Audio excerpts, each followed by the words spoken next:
Hello everyone, this is your educator Amit. I'll be teaching you social studies, history, geography, economics and polity. आज के इस video session में हम लोग बात करने वाले हैं फ्रेंच रेवोल्यूशन की। फ्रेंच रेवोल्यूशन जो है ये 9th CBSE का चैप्टर नंबर 1 है और ये चैप्टर में हम लोग देखने वाले हैं कि जो देशभक्ति की जो भावना है, जो रेवोल्यूशन है, नेशनल रेवोल्यूशन फ्रांस में कैसे होता है, इसको फ्रेंच रेवोल्यूशन बोला जाता है। ये फ्रेंच रेवोल्यूशन में हम लोग ये देखने वाले हैं कि फ्रांस के लोग जो है वो मोनार्की को छोड़ के, मोनार्की को अपोज करके अपने कंट्री में डेमोक्रेसी कैसे लेके आते हैं।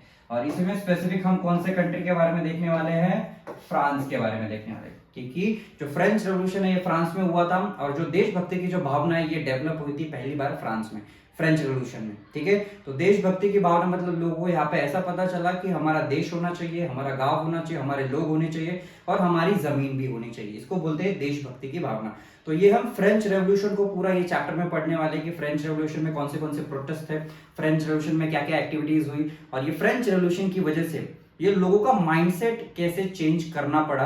राजा के टाइम पे जब मोनार्की जब एग्जिस्ट करती थी तो ये मोनार्की को छोड़ के लोगों को कैसे उनका माइंडसेट चेंज करने पे मजबूर किया रेवोल्यूशनरीज ने, और ये चेंज होने के बाद लोगों ने सब मिलके यूनाइट होके मोनार्की से कैसे फाइट किया। ठीक है, now before proceeding with the topic, if you people have any doubts, queries, you can connect me on Instagram, I am on YouTube as well. ठीक है, now let's begin with the topic. ये French revolution के topic में हम लोग क्या देखने वाले हैं कि जो गवर्नेंस होता है, ठीक है, गवर्नेंस मतलब जो कंट्री के सिटीजन्स होते हैं, ये कंट्री के सिटीजन्स को कैसे गवर्न करना चाहिए, उनको एडमिनिस्टर कैसे करना चाहिए। तो उसका सबसे पहला जो फेमस एग्जांपल होता है वो है डेमोक्रेसी। डेमोक्रेसी में क्या होता है, एक कॉन्स्टिट्यूशन होता है। कॉन्स्टिट्यूशन मतलब रूल बुक होता है, उसके हिसाब से पूरे जो कंट्री में लोग हैं उनको गवर्न किया जाता है। उसके बाद डेमोक्रेसी में वोटिंग राइट होता है। वोटिंग पावर किसके पास होती है, लोगों के पास होती है। अगर ओवरऑल डेमोक्रेसी की बात करें, eight the end of the day जो पावर होती है वो किसके पास रहेगी, लोगों के पास रहेगी। ठीक है, तो ये डेमोक्रेसी है, ये भी एक क्या है, फॉर्म ऑफ गवर्नेंस है। On the other hand democracy के बाद मोनार्की एग्जिस्ट करता है। मोनार्की मतलब क्या, मोनार्की मतलब जहां पे राजा एग्जिस्ट करता हो, जहां पे जो राजा है, जहां पे जो किंग है वो क्या करता है, पूरे एडमिनिस्ट्रेशन को चलाता है। फॉर एग्जांपल आज प्रेजेंट टाइम में ऐसी कौन सी कंट्री है जहां पे मोनार्की चल रहा है, यहाँ पे देखते हैं एग्जांपल सऊदी अरेबिया का। अभी सऊदी अरेबिया जो कंट्री है, ये कंट्री का जो प्रिंस है वो है मोहम्मद बिन सलमान। तो मोहम्मद बिन सलमान की जो पूरी फैमिली है वो क्या करती है, सऊदी अरेबिया को कंट्रोल करती है, उसको एडमिनिस्टर करती है। ठीक है, तो यहाँ पे मोनार्की मतलब क्या रहेगा, राजा रहेगा और उसकी प्रजा रहेगी। सऊदी अरेबिया और भी बहुत एग्जांपल्स है मोनार्की है, सऊदी अरेबिया है, दुबई है, यूएई, जो बाकी जो 7 वहां पे आइलैंड्स है वहां पे उसको यूएई बोला जाता है। तो ये यहाँ पे क्या होता है, मोनार्की एग्जिस्ट करती है, राजा और उसकी प्रजा। अभी अदर और एक फॉर्म ऑफ गवर्नेंस होता है, इसको बोला जाता है मिलिट्री रूल। मिलिट्री रूल मतलब क्या होता है, यहाँ पे जो आर्मी होती है वो कंट्री को चलाती है। फॉर एग्जांपल इंडिया का जो नेबर है म्यांमार, म्यांमार में रिसेंटली मिलिट्री ने टेक ओवर कर लिया और जो म्यांमार की जो डेमोक्रेसी वो हट गई है, मिलिट्री ने, आर्मी ने पूरे कंट्री को टेक ओवर कर लिया है। ठीक है, तो यहाँ पे मिलिट्री रूल मतलब जो मिलिट्री जनरल होगा वो पूरे कंट्री को चलाएगा। ठीक है, अभी इसके बाद और एक फेमस होता है वो है डिक्टेटरशिप।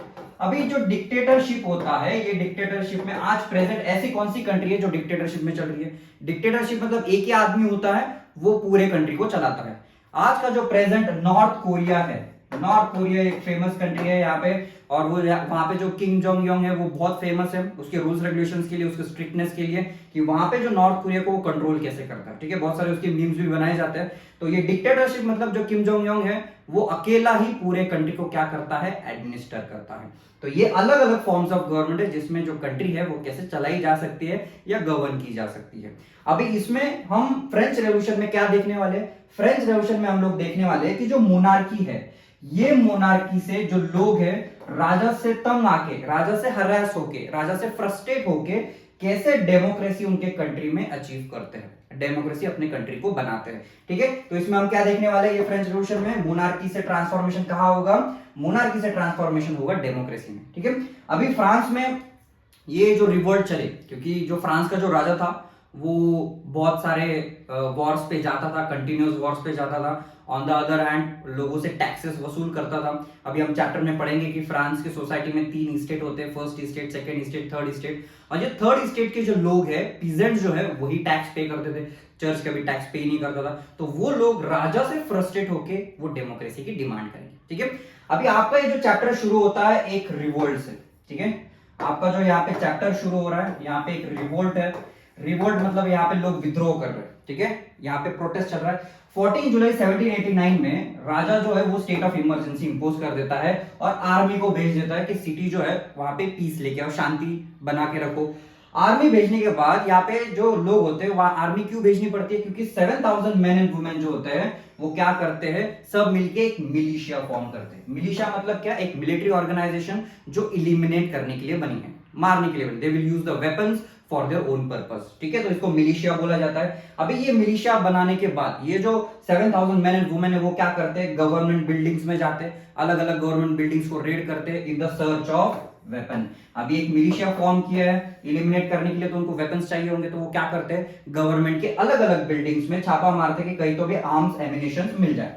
तो यहाँ पे क्या होता है, वो एक प्रिजन, फोर्ट्रेस प्रिजन में एंटर करते हैं, जिसको बैस्टाइल बोला जाता है। ये फोटो में आप लोग देख सकते हो। और ये बैस्टाइल में एंटर करने के बाद वहां का जो कमांडर होता है उसको सीधा मार देते हैं। कमांडर को मारने के बाद जितने भी प्रिजनर्स वहां पे होते हैं, ये प्रिजनर्स को रिलीज कर देते हैं। और उसके बाद वो पूरा जो फोर्ट्रेस होता है उसको डिस्ट्रॉय कर देते हैं। और उसके जो पत्थर होते हैं वो मार्केट में बेचे भी जाते हैं एज ए सिंबल कि राजा के अगेंस्ट में हमने क्या किया है, रिवोल्ट किया है। अभी ये जो छोटा इवेंट आपने देखा, जो छोटा सा रिवोल्ट और छोटा सा प्रोटेस्ट था, ये प्रोटेस्ट इसलिए था क्योंकि राजा जो था, राजा से लोग बहुत ज्यादा फ्रस्ट्रेट हो चुके थे। और इसी चेन ऑफ इवेंट्स को हम क्या बोलते हैं, फ्रेंच रेवोल्यूशन बोलते हैं। फ्रेंच रेवोल्यूशन कोई एक दिन का काम नहीं है। फ्रेंच रेवोल्यूशन जो है वो एक अलग अलग प्रोटेस्ट, अलग अलग लोगों ने उसमें पार्टिसिपेट किया, अलग अलग प्रोटेस्ट चले, इसको हम क्या बोलते हैं, फ्रेंच रेवोल्यूशन बोलते हैं। अभी यहाँ पे क्या दिया है, the French revolution is the landmark in the history of Europe. अभी जो फ्रेंच रेवोल्यूशन हुआ, ये फ्रेंच रेवोल्यूशन यूरोप की हिस्ट्री में एक लैंडमार्क रेवोल्यूशन है। इससे लैंडमार्क रेवोल्यूशन क्यों बोला जा रहा है, क्योंकि ऐसा नहीं था कि यूरोप में अलग अलग जगह पे कभी राजा के अगेंस्ट में प्रोटेस्ट नहीं हुए। राजा के अगेंस्ट में प्रोटेस्ट हुए, पर पहली बार राजा के अगेंस्ट में कोई प्रोटेस्ट सक्सेसफुल होता है तो वो कौन सा है, फ्रेंच रेवोल्यूशन, ठीक है। तो अभी फ्रेंच रेवोल्यूशन में हम फ्रांस की सोसाइटी के बारे में डिस्कस करते हैं। The French society during the 18th century. अभी यहाँ पे 18th सेंचुरी की बात चल रही है। 18th सेंचुरी मतलब कब से कब तक का पीरियड होता है, 18th सेंचुरी मतलब 1700 से लेके 1799 तक का पीरियड। तो यहाँ पे फ्रांस की सोसाइटी कैसे थी, ठीक है। अभी फ्रांस में 18th सेंचुरी में जो राजा था, ये राजा का क्या नाम है, लुई 16। अभी लुई 16 जो है ये कौन से डायनेस्टी से बिलोंग करता था, बर्बन डायनेस्टी से बिलोंग करता था। और वो राजा कब बना, 1774 में वो राजा बना या थ्रोन पे बैठा, ठीक है। अभी थ्रोन पे बैठने के बाद वो एट द एज ऑफ 20 किससे शादी कर लेता है, ऑस्ट्रियन प्रिंसेस। कौन से प्रिंसेस से शादी करता है, एक ऑस्ट्रिया की जो प्रिंसेस होती है उसका नाम है मैरी एंटोनेट, इससे वो शादी करता है। ये है लुई 16 और ये है मैरी एंटोनेट। अभी ये दोनों जो लोग हैं ये स्टोरी में बहुत ज्यादा इंपॉर्टेंट लोग हैं। क्यों, क्योंकि ये जो लोग हैं इनको ना लोगों के बारे में पता था, इनको ना एडमिनिस्ट्रेशन के बारे में पता था, ना इकोनॉमी के बारे में पता था, पर ये दोनों जो है बहुत लैविश लग्जरियस लाइफ एंजॉय करते थे। बल्कि ये जो रानी थी मैरी एंटोनेट, इसके तो अलग ही शौक थे। वो जो होती थी एक्सपेंसिव कपड़े पहनती थी, एक्सपेंसिव चीजें यूज करती थी, उनके जो पैलेसेस होते थे वो भी बहुत एक्सपेंसिव थे। तो ये जो पैलेसेस मेंटेन होते थे उसके लिए जो पैसा आता था वो पैसा किससे आता था, टैक्सेस से आता था, लोगों से आता था। मतलब एक साइड पे जो फ्रांस के लोग हैं वो भूखे मर रहे हैं, ऑन द अदर हैंड ये दोनों लोग जो है अय्याशी कर रहे हैं, ठीक है, अपनी पार्टियां दे रहे हैं, उनका लग्जरियस, उनका कपड़े आप लोग देख सकते हो कैसे एक्सपेंसिव कपड़े, हेयर स्टाइल होता है। तो एक लग्जरियस लाइफ एंजॉय करने की खासियत ये जो प्रिंसेस है उसकी थी, ठीक है, मैरी एंटोनेट। अभी जब लुई 16 जब राजा बनता है, जब वो थ्रोन पे बैठता है, फ्रांस की जो इकोनॉमिक कंडीशन है वो खराब होती है। इकोनॉमिक कंडीशन खराब होती है मतलब क्या, इकोनॉमी फ्रांस की बहुत खराब चल रही होती है, ठीक है। अभी यहाँ पे फ्रांस की कंडीशन क्या है, उसके रीजंस दिए कि फ्रांस की कंडीशन खराब कैसे होती है, उसकी इकोनॉमिक कंडीशन की बात चल रही है, ठीक है। फ्रांस का जो इकोनॉमिक कंडीशन है वो खराब क्यों है, फ्रांस वॉज फाइनेंशियली ड्रेन्ड। अभी फाइनेंशियली ड्रेन्ड क्यों था, क्योंकि फ्रांस जो है वो अमेरिका, यूएसए को सपोर्ट कर रहा था फॉर देयर इंडिपेंडेंस। इंडिपेंडेंस मतलब जो यूएसए है, यूएसए के 13 लेबर कॉलोनीज थे, और ये 13 लेबर कॉलोनीज को किसने कॉलोनी बनाया था, ब्रिटेन ने कॉलोनी बनाया था। और ब्रिटेन का सबसे बड़ा दुश्मन कौन है, वो है फ्रांस, ठीक है। जैसे इंडिया को भी कॉलोनी बनाया था तो फ्रांस भी इंडिया को बहुत हेल्प कर रहा था। टीपू सुल्तान के बारे में आपने सुना होगा, टीपू सुल्तान जो था he was the closest ally of French people, ठीक है। तो क्लोजेस्ट एलाय था मतलब फ्रेंच से मदद लेते थे और ब्रिटिशर्स से फाइट करते थे। इन द सेम वे जो अमेरिका भी है, अमेरिका किससे सपोर्ट ले रहा था, फ्रेंच से सपोर्ट ले रहा था, किससे लड़ाई करने के लिए, ब्रिटिशर्स से लड़ाई करने के लिए। बट ये प्रोसेस में क्या हो जाता है, फ्रांस इतनी हेल्प कर देता है, इतने पैसे, इतने आर्म्स एम्युनिशन पहुंचाता है कि फ्रांस जो है वो खुद इकोनॉमिक डेप्थ में चला जाता है। मतलब लोन इतना बड़ा हो जाता है फ्रांस पे जो है 2 बिलियन लिवरेज का, मतलब दूसरे को बचाते बचाते खुद ही खड्डे में गिर गया। कौन? फ्रांस। ठीक है, तो यहाँ पे फ्रांस की कंडीशन खराब पहली क्यों है, because it was supporting American colonies. ठीक है, financially taxes were increase to meet the regular expenses like the cost of maintaining expense. मतलब जो टैक्सेस होते थे ये इंक्रीज करने पड़ते थे, क्योंकि अगर पैसा है, राजा पैसा कहां से लाएगा, खुद के घर से तो नहीं लाएगा, तो वो टैक्सेस रेज करेगा, टैक्सेस की अमाउंट बढ़ेगा। ठीक है, अभी ये अमाउंट जो टैक्सेस का है, ये टैक्सेस का अमाउंट पहले तो आर्मी के लिए भी यूज हो रहा है। ठीक है, आर्मी के लिए यूज हो रहा है, और एक्सपेंसिव जो पैलेसेस होते थे, जो लग्जरियस पैलेसेस, मैंने जो बताया कि जो राजा और रानी के जो पैलेसेस होते थे उसको मेंटेन करने के लिए भी बहुत सारा पैसा लगता था, तो उसमें भी क्या होता था, बहुत पैसे लगते थे, बहुत टैक्स का पैसा चला जाता था। अभी ये बैकग्राउंड में जो राजा और रानी होते थे, फ्रांस की कंडीशन खराब होने के बाद भी ये राजा रानी क्या करते थे, पार्टीज करते थे, एंजॉय करते थे, अपनी लग्जरियस लाइफ एंजॉय करते थे, पर लोगों की कंडीशन उन्होंने कभी नहीं देखी। ठीक है, अभी ये कंडीशन में फ्रांस की सोसाइटी में 3 क्लास के लोग होते हैं, देयर आर 3 क्लास। आज आप लोग देख सकते हो, अपर क्लास होता है, मिडिल क्लास होता है, लोअर क्लास होता है। फ्रांस में स्टेट होते थे। ठीक है, ये है फर्स्ट स्टेट, ये है सेकंड स्टेट और ये थर्ड स्टेट। अभी फर्स्ट स्टेट में कौन आता है, हम फर्स्ट स्टेट की बात कर रहे हैं। फर्स्ट स्टेट में आ जाता है क्लरिकल क्लास। क्लरिकल क्लास मतलब क्या, ये चर्च के लोग, जितने भी चर्च से कनेक्टेड लोग हैं इनको हम क्या बोलेंगे, क्लरिकल क्लास। यहाँ पे आप फोटो में देख सकते हो, ये चर्च जो होता था इसको क्लरिकल क्लास बोला जा रहा है, इनको ये फर्स्ट स्टेट में काउंट किया जाता था। अभी ये जो क्लरिकल क्लास थे ये क्या करते थे, ये उनके पास कुछ प्रिविलेजेस थी। प्रिविलेजेस मतलब क्या, कुछ ऐसे बेनिफिट्स थे बाय बर्थ, मतलब वो कभी भी किसी भी ये थर्ड स्टेट के लोगों को कभी भी अपना काम करने के लिए, फ्री ऑफ कॉस्ट काम करने के लिए बुला सकते थे। ठीक है, चर्च अपना अलग से टैक्स कलेक्ट करता था थर्ड स्टेट से। ऑन द अदर हैंड जो सेकेंड स्टेट के लोग हैं, सेकेंड स्टेट में कौन आता है, नोबिलिटी। नोबिलिटी मतलब क्या, राजा और उसके आसपास रहने वाले जितने भी लोग हैं, उसके रिलेटिव्स है, उसके नोबलमैन हैं, ये सारे सेकेंड स्टेट में आते थे। ठीक है, अभी सेकेंड स्टेट को भी कुछ प्रिविलेजेस थी। राजा कभी भी किसी भी आदमी को क्या कर सकता था, वॉर के लिए बुला सकता था। राजा अलग से अपना टैक्स कलेक्ट करता था, मतलब चर्च अलग से टैक्स कलेक्ट कर रहा है और राजा अलग से टैक्स कलेक्ट कर रहा है, और ये दोनों टैक्स पे कभी नहीं करते थे। ठीक है, अभी थर्ड स्टेट की बात करते हैं। थर्ड स्टेट मतलब फर्स्ट और सेकंड छोड़ के बाकी जितने भी बचते हैं वो थर्ड स्टेट में आते हैं। तो थर्ड स्टेट में मेजॉरिटी जो लोग थे वो कौन थे, पीजेंट्स थे। कौन थे, पीजेंट्स। अभी ये जो पीजेंट्स थे ये मेजॉरिटी फार्मर्स होते थे फ्रांस की सोसाइटी में।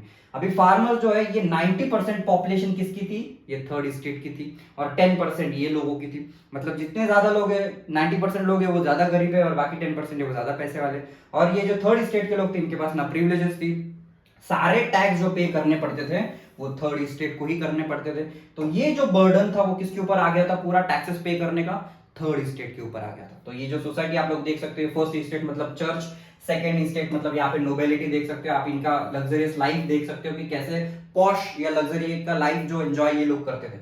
और पीजेंट्स मतलब ये जो एग्रीकल्चर लैंड पे अपना काम करते थे, सबसे गरीब लोग थर्ड स्टेट, जिनको पीजेंट्स बोला जाता है। अभी यहाँ पे पीजेंट्स जो थे उनको कुछ सर्विसेज रेंडर करनी पड़ती थी। कौन से सर्विसेज रेंडर करेंगे, अगर चर्च बुला रहा है किसी भी काम में, एग्रीकल्चर के काम के लिए, कंस्ट्रक्शन के काम के लिए, तो ये पीजेंट्स लोगों को जाना पड़ता था, और उसका सैलरी भी ये चर्च के लोग देते नहीं थे, ये उनकी मर्जी पर रहता था कि पैसा देना है कि नहीं देना है। ऑन द अदर हैंड जो चर्च टैक्स कलेक्ट करता था, ये टैक्स को क्या बोला जाता है, तीथे टैक्स बोला जाता है। क्या टैक्स बोला जाता है, जो चर्च कलेक्ट कर रहा है, जो चर्च है जो टैक्स कलेक्ट कर रहा है, टैक्स को तीथे टैक्स बोला जाता है। ऑन द अदर हैंड जो राजा है, ये राजा भी अलग से टैक्स कलेक्ट करता था, ये टैक्स को बोला जाता है टेली। ठीक है, अभी ये जो टेली टैक्स है और जो तीथे टैक्स है ये किसको पे करना पड़ता था, ओनली थर्ड स्टेट को। थर्ड स्टेट जो है मतलब जो पीजेंट्स होते थे, ये पीजेंट्स को ही ये पूरा टैक्स पे करना पड़ता था। तो बर्डन किसके ऊपर आ गया, ओनली थर्ड स्टेट पे। ना चर्च टैक्स पे कर रहा है, ना राजा टैक्स पे कर रहा है, it is the responsibility of only third state to pay the taxes. ठीक है, अभी लिवरे मतलब क्या होता था, करेंसी होती थी फ्रांस की। तीथे टैक्स मतलब जो चर्च टैक्स इंपोज करता है, टेली मतलब जो राजा जो स्टेट है वो टैक्स इंपोज करता था। ये वर्ड्स का मीनिंग दिया हुआ है। अभी द स्ट्रगल टू सर्वाइव, यहाँ पे एक टॉपिक आपका स्टार्ट होता है, स्ट्रगल टू सर्वाइव। अभी इसमें क्या हो रहा है, जो फ्रांस का जो पॉपुलेशन है वो 23 मिलियन से 1715 में टू 28 मिलियन हो जाता है। मतलब 23 मिलियन से 28 मिलियन हो जाता है, 5 मिलियन बढ़ जाता है इतने सालों तक। अभी कभी भी पॉपुलेशन अगर बढ़ती है, ठीक है, कंट्री की अगर पॉपुलेशन बढ़ती है तो पॉपुलेशन बढ़ने के बाद जो कंट्री होती है, ये कंट्री में कुछ क्राइसिस शुरू हो जाते हैं, क्योंकि अगर पॉपुलेशन बढ़ रही है कंट्री में, अगर लोग बढ़ रहे हैं तो आपको क्या करना पड़ेगा, एग्रीकल्चर बढ़ाना पड़ेगा अपनी कंट्री का, एग्रीकल्चर लैंड बढ़ाना पड़ेगा। अगर एग्रीकल्चर लैंड आपने एक्सपांड नहीं किया, अगर फूड उतना प्रोड्यूस नहीं हो रहा है जितना लोग सोसाइटी में रह रहे हैं, तो लोग उसमें सोसाइटी में क्या हो जाएगा, शॉर्टेज ऑफ फूड हो जाएगा और लोग भूखमरी के कारण उनकी डेथ भी हो सकती है। तो यहाँ पे जैसे पॉपुलेशन बढ़ रहा है, यहाँ पे क्या हो रहा है, फूड ग्रेन्स की डिमांड बढ़ते जा रही है। अभी जैसे फूड ग्रेन्स की डिमांड बढ़ेगी, एग्रीकल्चर तो एक्सपांशन हुआ नहीं है, एग्रीकल्चर तो उतना ही है, बस पॉपुलेशन बढ़ रही है, तो अभी उसकी वजह से फूड शॉर्टेज होने लग गए। और आपको पता होगा कभी भी अगर शॉर्टेज होता है मार्केट में फूड का, तो उसके जो प्राइसेस होते हैं वो क्या होते हैं, बढ़ जाते हैं, मतलब इन्फ्लेशन बढ़ेगा। अभी जैसे इन्फ्लेशन बढ़ेगा तो कौन सबसे ज्यादा सफर करेगा, जिसके पास पैसा नहीं है। तो कौन सी स्टेट थी जिसके पास पैसा नहीं था, थर्ड स्टेट के लोग सबसे ज्यादा गरीब थे, उनके पास पैसा नहीं रहेगा। तो यहाँ पे जो राइजिंग प्राइसेस का जो इशू है, ये राइजिंग प्राइसेस की इशू की वजह से एक गैप आने लग गया। अरिस्टोक्रेसी मतलब पैसे वाले लोग और गरीब लोग, ये दोनों के बीच में जो गैप था वो बढ़ता बढ़ता चलेगा, ठीक है। और इसको ही क्या बोला जाता है, सब्सिस्टेंस क्राइसिस बोला जाता है, ठीक है। सब्सिस्टेंस क्राइसिस का मीनिंग भी दिया कि जब आपके बेसिक नेसेसिटीज पूरे नहीं कर पाते, रोटी कपड़ा मकान, तो इसको सब्सिस्टेंस क्राइसिस बोला जाता है, ठीक है। अभी मिडिल क्लास की बात करते हैं कि अभी हमने देखा कि थर्ड स्टेट, तीन ही स्टेट है फ्रांस की सोसाइटी में, फर्स्ट स्टेट, सेकेंड स्टेट और थर्ड स्टेट। फर्स्ट स्टेट में कौन आता था, ओनली चर्च के पास प्रिविलेजेस थी, वो टैक्स इंपोज कर सकता था और सर्विसेज उनको रेंडर करने पड़ते थे पीजेंट्स को चर्च के लिए। और सेकेंड जो था, सेकेंड में कौन आते थे, नोबिलिटी, मतलब राजा और उसके करीबी लोग, ठीक है। राजा जो है, नोबिलिटी के सारे लोग आ जाते थे। और थर्ड स्टेट जो है, ये थर्ड स्टेट में कौन आता था, पीजेंट्स आते थे। अभी थर्ड स्टेट में जो पीजेंट्स होते थे ये सारा टैक्स पे करते थे। ये हमने बाइफर्केशन देख लिया था, first state, second state, third state. अभी इसके अलावा और एक जो क्लास होता है उसका जन्म होता है। ये जो मिडिल क्लास है, ये मिडिल क्लास का बर्थ होता है, ये अपने आप एग्जिस्ट नहीं करता। जैसे आज मिडिल क्लास आपको दिखता होगा, मैं मिडिल क्लास से बिलोंग करता हूं, आप भी मिडिल क्लास से बिलोंग करते हैं, तो ये मिडिल क्लास का बर्थ होता कैसे, ठीक है। आपको बताता हूं मैं कि दुनिया में सबसे पहले इंडस्ट्रियल रेवोल्यूशन जो शुरू हुआ, ये शुरू हुआ था ब्रिटेन में। इंडस्ट्रियल रेवोल्यूशन मतलब क्या होता है कि लार्ज क्वांटिटी में इंडस्ट्रीज बनने की शुरुआत होती है, क्योंकि पहले इंडस्ट्रियल कंसेप्ट ऐसा कुछ नहीं था, इंडस्ट्रीज वगैरह कुछ नहीं थी, there was nothing under one roof. तो जो छोटे छोटे जो मैन्युफैक्चरिंग बेसिस होते हैं वो अलग अलग जगह पे चलते थे। और ये इंडस्ट्रियल रेवोल्यूशन क्या था, एक ही जगह पे पूरा मैन्युफैक्चरिंग चलता था, बड़े बड़े इंडस्ट्रीज होते थे, वहां पे वर्कर्स काम करते थे, ठीक है। वर्कर्स के बाद सुपरवाइजर लगते थे, अलग अलग लोग काम करते थे इंडस्ट्री में। बड़ी इंडस्ट्री होती है तो लोग भी उतने ज्यादा लगेंगे। अभी ये इंडस्ट्रियल रेवोल्यूशन की वजह से जो ब्रिटेन में शुरू हुआ, ये इंडस्ट्रियल रेवोल्यूशन एक्सपांड होने लग गया, वो फ्रांस तक आ गया, फ्रांस से अलग अलग यूरोपियन कंट्रीज में आने लग गया। ये इंडस्ट्रियल रेवोल्यूशन की वजह से यहाँ पे वर्कर्स जो है, वर्कर्स मतलब यहाँ पे जो पीजेंट्स है, जो सोसाइटी में हमने देखे थर्ड स्टेट के जो लोग हैं, ये पीजेंट्स को ये इंडस्ट्रियल रेवोल्यूशन की वजह से क्या मिलने लग गया, एक जॉब मिलने लग गया, एक काम। मतलब जो जॉब होता था मोनार्की के टाइम पे, जब इंडस्ट्रियल रेवोल्यूशन नहीं था, राजाओं के टाइम पे, ये पीजेंट्स लोगों को कभी जॉब मिलता था, कभी जॉब नहीं मिलता था। पर ये इंडस्ट्रियल रेवोल्यूशन की वजह से, जब इंडस्ट्रीज बन रही है, तो इंडस्ट्रीज की वजह से उनको अभी पूरा साल भर काम मिलेगा, मतलब 365 डेज वो एम्प्लॉयड रहेंगे। अगर 365 डेज अगर उनको काम मिलेगा तो उनको सैलरी भी मिलेगी, मतलब पैसा भी मिलेगा। अभी जैसा ये पीजेंट्स लोगों के पास, थर्ड स्टेट के पास पैसा आएगा, तो ये पैसे से वो क्या करेंगे, अपना खाना खाएंगे, अपने फैमिली को संभालेंगे, अपने बच्चों को एजुकेशन देंगे, उनको स्कूल्स में डालेंगे। अभी स्कूल में डालने के बाद एक जनरेशन जो है वो चली गई, सेकेंड जनरेशन है वो एजुकेटेड जनरेशन होगी। अगर पहले जनरेशन के पिताजी अगर वर्कर थे, तो सेकेंड जनरेशन का आदमी सुपरवाइजर होगा, तो उसका एक प्रमोशन एज सच होता चला जाएगा। फिर इससे ही over a period of time ये जो थर्ड स्टेट के जो लोग हैं, ये थर्ड स्टेट के लोग बिकॉज ऑफ इंडस्ट्रियल रेवोल्यूशन उनका ग्रोथ होता चला गया, और ये ऐसे लोग बन गए जिनके पास अच्छा नॉलेज भी है, अच्छा एजुकेशन है, और उनके पास थोड़े बहुत पैसे भी है। तो इसी को हम क्या बोलते हैं, न्यू मिडिल क्लास। और ऐसे जन्म होता है एक नए क्लास का, जिसके पास अच्छा एजुकेशन है, वो इलिटरेट नहीं है जैसे थर्ड स्टेट के लोग पहले हुआ करते थे, जैसे पीजेंट्स हुआ करते थे। ये लोग जो है ये एजुकेटेड भी और उनके पास थोड़ा बहुत पैसा भी है। अभी ये जो एजुकेटेड लोग जो होंगे वो सोसाइटी में क्या करेंगे, फ्रीडम की बात करेंगे, राइट्स की बात करेंगे, क्योंकि एजुकेटेड लोग है ना, राइट। जो आदमी एजुकेटेड होता है, जो आदमी एजुकेशन लेता है, उसको ही पता चलता है एडमिनिस्ट्रेशन कैसे चल रहा है, राजा कैसे लग्जरियस लाइफ एंजॉय कर रहा है, लोगों की जो कंडीशन है वो खराब किसकी वजह से हो रही है। पहले के जो इलिटरेट लोग थे उनको ऐसा लगता था कि हमारी कंडीशन राजा की वजह से खराब नहीं है, हमारी कंडीशन हमारे नसीब की वजह से खराब है। पर ये जो एजुकेटेड लोग हैं उनको पता चल रहा था कि राजा जो है वो लग्जरियस लाइफ एंजॉय कर रहा है, पर हमारी जो कंडीशन खराब हो रही है it is only because of the king. तो वो राजा के अगेंस्ट में रिवोल्ट करेंगे, विद्रोह करेंगे राजा के अगेंस्ट में, ठीक है। तो ये कौन रहेगा, न्यू मिडिल क्लास। अभी ये न्यू मिडिल क्लास क्या है, एक इंटेलेक्चुअल क्लास है। इंटेलेक्चुअल क्लास मतलब ये लोग बाकी लोगों से, इलिटरेट लोगों से ज्यादा सुपीरियर है, बेहतर है उनकी सोच में। तो ऐसे कुछ लोग होंगे, अभी ये जो मिडिल क्लास के लोग होंगे ये क्या करेंगे, इक्वल राइट्स डिमांड करेंगे, इक्वल लॉज डिमांड करेंगे और फ्रीडम की डिमांड करेंगे। अभी इसमें भी कुछ लोग दिए, कुछ फिलोसोफर्स दिए, वो क्या करेंगे, इन लोगों को समझाने का काम करेंगे, ठीक है। अभी जैसे ये फिलोसोफर्स होते थे, ये अपनी बुक्स लिखते थे, ठीक है, अपने स्पीचेस देते थे। अभी जब भी ये बुक्स लिखते थे, स्पीचेस देते थे, ये अलग अलग चीजों पे डिस्कशन शुरू हो जाता था। इलिटरेट लोग, उनका जो शॉप्स होते थे, शॉप्स के ऊपर सुनते थे इनकी बातें कि ये क्या बोल रहे हैं, जो बुक्स में पढ़ा है वो भी समझ लेते थे। तो ये जो डिस्कशन था ये सैलून्स में होने लग गया, कॉफी हाउसेस में होने लग गया और बुक्स और न्यूज़पेपर में होने लग गया। तो ये डिस्कशन जो है, जो इंटेलेक्चुअल लोग थे, जैसे राजा के बारे में बताते थे कि राजा कैसे एडमिनिस्ट्रेशन चला रहा है, राजा कैसे अपनी मनमानी कर रहा है, राजा कैसे कंटिन्यूअस वॉर पे जा रहा है, तो ये डिस्कशन जो होते थे लोग करने लग गए। और ये जो इंटेलेक्चुअल लोग थे वो इलिटरेट लोगों को समझाने लग गए कि जो गलती है, जो इकोनॉमी खराब चल रही है, इसकी, ये इसमें गलती किसकी है, राजा की है, ठीक है। अभी जो न्यूज था ये लुई 16 ने क्या कर दिया, लुई 16 ने बीच में क्या कर दिया, लुई 16 जब थ्रोन पे बैठा था उसको क्या करना था, उसको टैक्सेस बढ़ाने थे, क्योंकि फाइनेंशियल कंडीशन इसकी खराब हो रही थी फ्रांस की। तो फाइनेंशियल कंडीशन ठीक करना है, तो फाइनेंशियल कंडीशन कैसे ठीक करेगा, वो टैक्सेस बढ़ा के, ठीक है। क्या करता है वो, टैक्सेस बढ़ाने का काम करता है। और टैक्सेस बढ़ाने के लिए वो क्या करता है, एक मीटिंग रखता है। अभी टैक्सेस बढ़ाने के लिए मीटिंग रखने से पहले हम लोग देखते हैं कि कौन से ये ऐसे फिलोसोफर्स हैं, कौन से ऐसे लोग हैं जो सोसाइटी को चेंज करने की कोशिश कर रहे थे या लोगों को समझाने की कोशिश कर रहे थे। पहला नाम है जॉन लोकी। जॉन लोकी जो है उसने बुक लिखा था टू ट्रीटीज ऑफ गवर्नमेंट।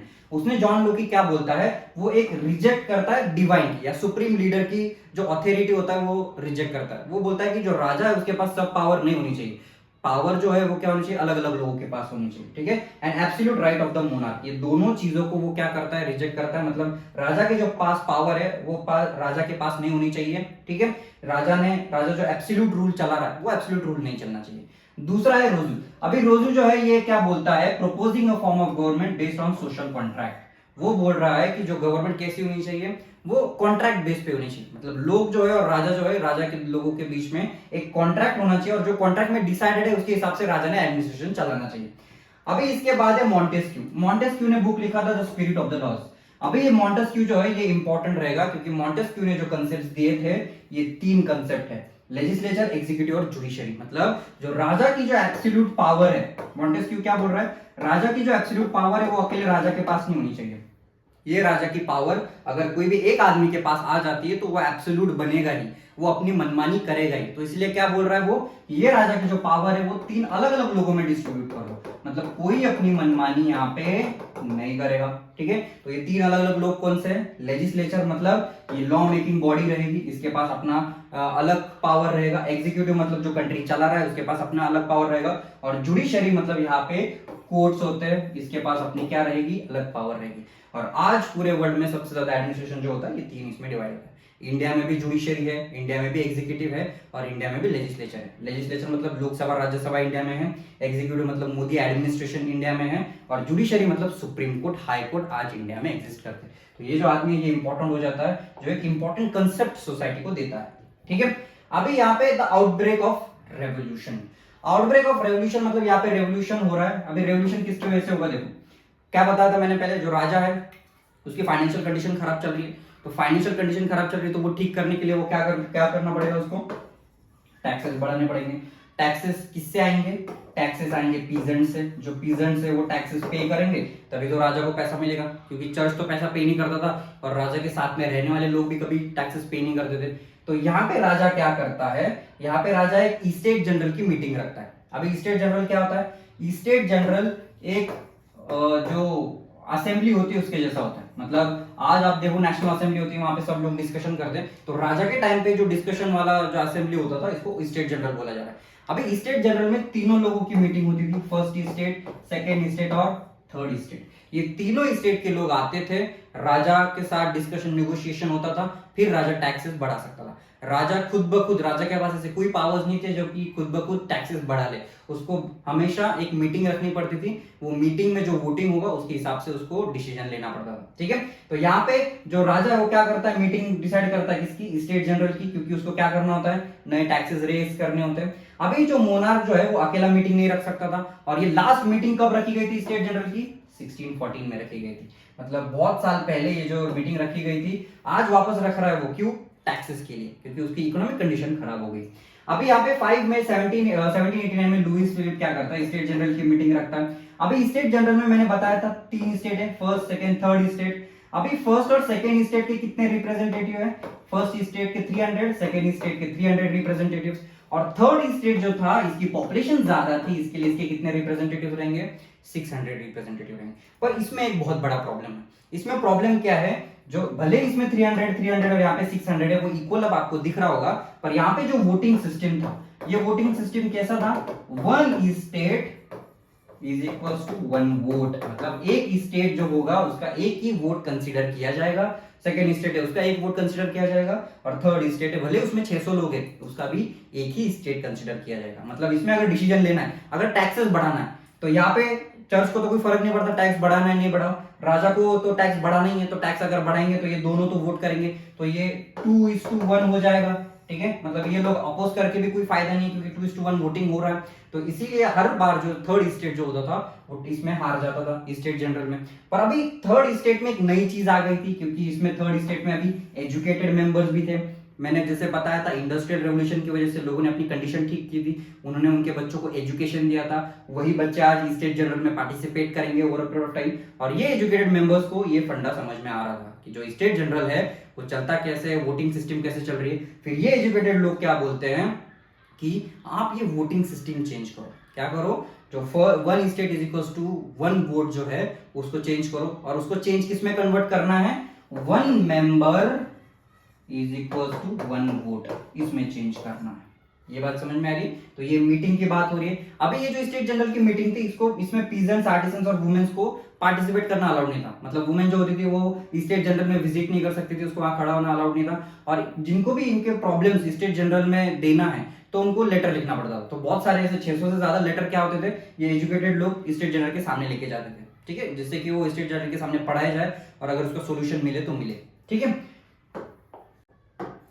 अभी जो थर्ड स्टेट था उसने क्या डिमांड रखी थी, क्या बताया था मैंने, उनको क्या चाहिए, वोटिंग सिस्टम चेंज करना है। अगर वन स्टेट 1 वोट होता तो ये थर्ड स्टेट हमेशा हार जाता, पर 1 मेंबर 1 वोट अगर होता तो स्टेट के जीतने के चांसेस एटलीस्ट थे।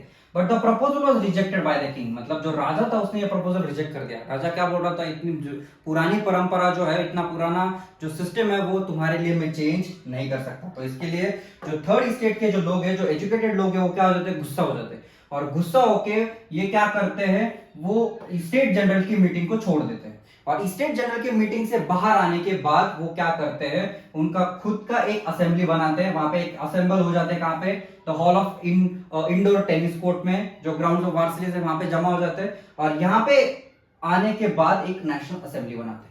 अभी नेशनल असेंबली जो होगी इसका क्या काम रहता है, पहले तो वो अपना कॉन्स्टिट्यूशन बनाएंगे, फिर उसके बाद लॉज रेगुलेशंस किसके लिए बनाएंगे, उनके लोगों के लिए बनाएंगे।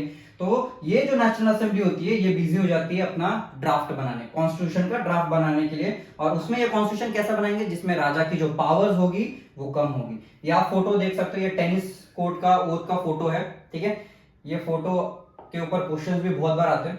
अभी थर्ड स्टेट जो था, वो थर्ड स्टेट को लीड कौन कर रहा था, ठीक है, जो इंटेलेक्चुअल लोग थे वो लीड कर रहे थे। उसमें भी जो मीराव्यू था, he bought out a journal and delivered powerful speeches to the crowds who assembled at the Versailles. मतलब ये मीराव्यू जो था वो इन्फ्लुएंशियल स्पीचेस लोगों को देता था, राजा कैसे गलत कर रहा है ये जो इलिटरेट लोग होते थे उनको बताता था। ऑन द अदर हैंड अभी सियाज जो था वो पैम्पलेट्स लिखता था। ये पैम्पलेट का क्या नाम है, what is the third state. मतलब थर्ड स्टेट की जो कंडीशन है वो उसमें बता था कि थर्ड स्टेट क्या है, उसको क्या क्या प्रॉब्लम्स फेस करने पड़ रहे हैं, ये सारी चीजें। ठीक है, while the national assembly was busy at Versailles adopting a constitution, the rest of the France seeded with turmoil। मतलब एक जगह पे जो मिडिल क्लास के जो लोग हैं, जो मिडिल क्लास के जो लोग हैं वो कॉन्स्टिट्यूशन ड्राफ्ट कर रहे हैं, but on the other hand जो फ्रांस की जो कंडीशन है वो खराब होती जा रही है। अभी फ्रांस की कंडीशन कैसे खराब हो रही है, विंटर्स में क्या हो जाता है, जो उनका जो एग्रीकल्चर का जो हार्वेस्ट होता है वो खराब हो जाता है, क्योंकि ठीक से बारिश नहीं होती, तो विंटर्स में एग्रीकल्चर क्रॉप्स ग्रो नहीं हो रहे। अभी जैसे एग्रीकल्चर क्रॉप्स अगर ग्रो नहीं हो रहे, अगर हार्वेस्ट खराब होते जा रहा है, तो उसकी वजह से क्या हो जाएगा, शॉर्टेज ऑफ फूड हो जाएगा। और मैंने जैसे बताया, शॉर्टेज ऑफ फूड होने के कारण क्या हो जाता है, जो प्राइसेस हो जाते हैं वो बढ़ जाते हैं। प्राइसेस बढ़ जाएंगे तो जो पीजेंट्स थर्ड स्टेट के लोग हैं उसको अफोर्ड कर पाएंगे क्या, नहीं कर पाएंगे। इसके वजह से जो क्राउड है, जो पीजेंट्स है, वो गुस्सा होने लग गए, वो आपस में लड़ने लग गए। जो कॉफी शॉप्स होते थे, बेकरी शॉप्स होते थे, उसके सामने ही लोग जो होते थे वो एक ब्रेड खरीदने के लिए वो आपस में ही झगड़ा करते थे, ठीक है। At the same time the king order troops to move into the Paris, और जैसे लोगों का रिवॉल्ट चलना शुरू हो जाता है, तो राजा होता है, राजा क्या ऑर्डर देता है आर्मी को कि जाओ और ये जो रिवॉल्ट है, ये जो झगड़ा है, ये बंद करके आओ, ठीक है। तो इसी में ही जो एक बैस्टाइल रिवॉल्ट शुरू हो जाता है 14 जुलाई को। क्या हो जाता है, जैसे लोग जो है वो रिवोल्ट करने लग जाते हैं, क्योंकि वहां पे प्राइसेस जो वो बढ़ते जा रहे हैं बैड हार्वेस्ट की वजह से, जो फूड है उसके प्राइसेस बढ़ रहे हैं। तो यहाँ पे जो लोग हैं वो एक दूसरे के साथ क्या कर रहे थे, झगड़ा कर रहे थे, और फिर at the end of the day राजा के अगेंस्ट में भी वो प्रोटेस्ट करना शुरू हो रहे थे।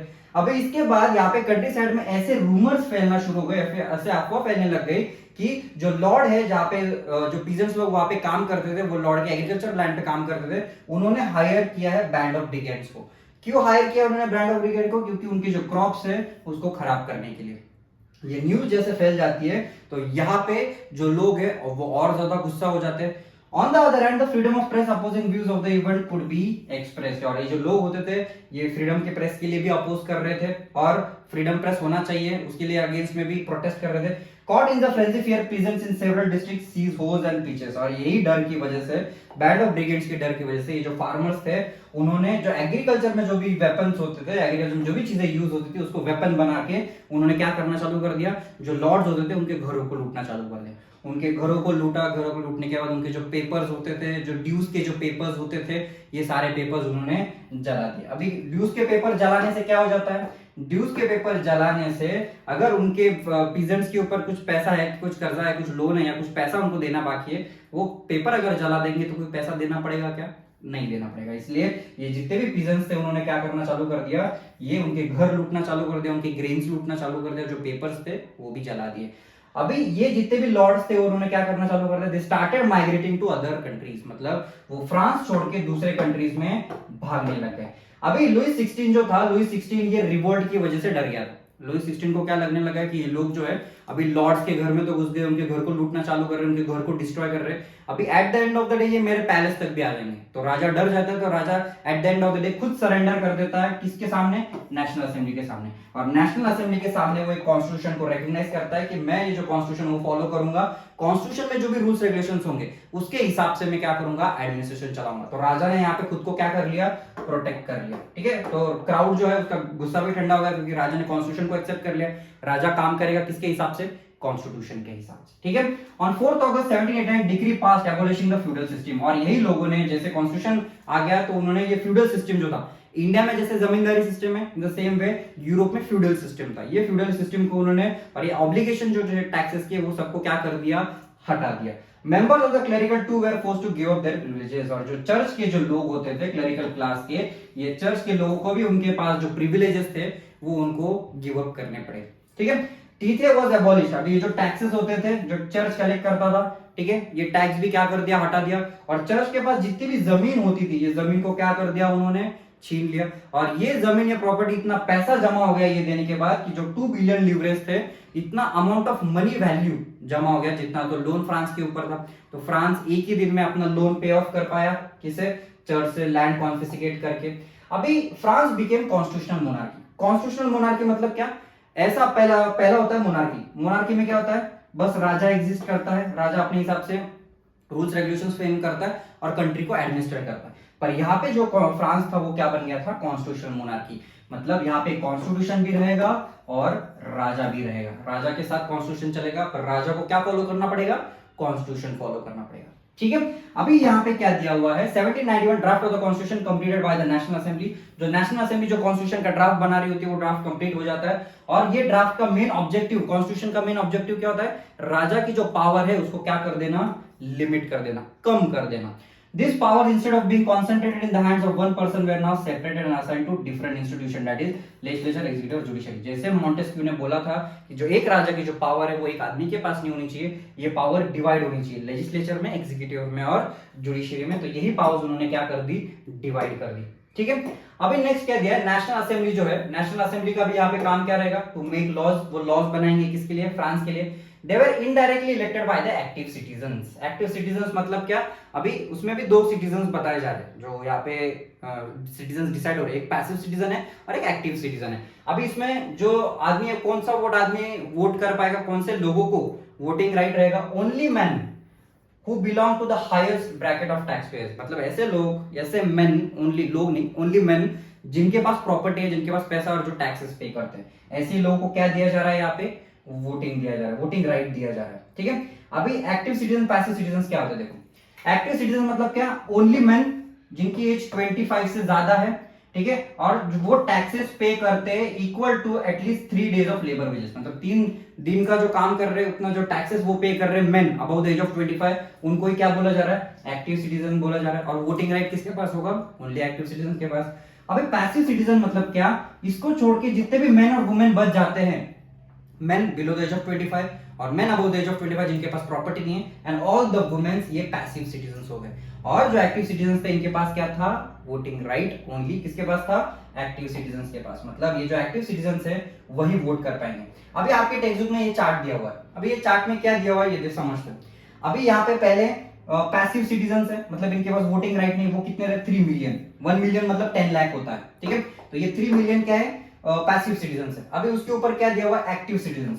एक्टिव सिटीजन मतलब क्या, जिनके पास वोटिंग राइट है, ये कितने थे, 4 मिलियन, मतलब 40 लाख लोग थे। अभी ये जो 40 लाख लोग हैं वो वोट करेंगे किसके लिए, इलेक्टर्स के लिए। ये इलेक्टर्स कितने इलेक्टर्स को वोट करेंगे, 50,000 मैन रहेंगे, और ये 50,000 मैन 745 मेंबर्स को आगे वोट करेंगे।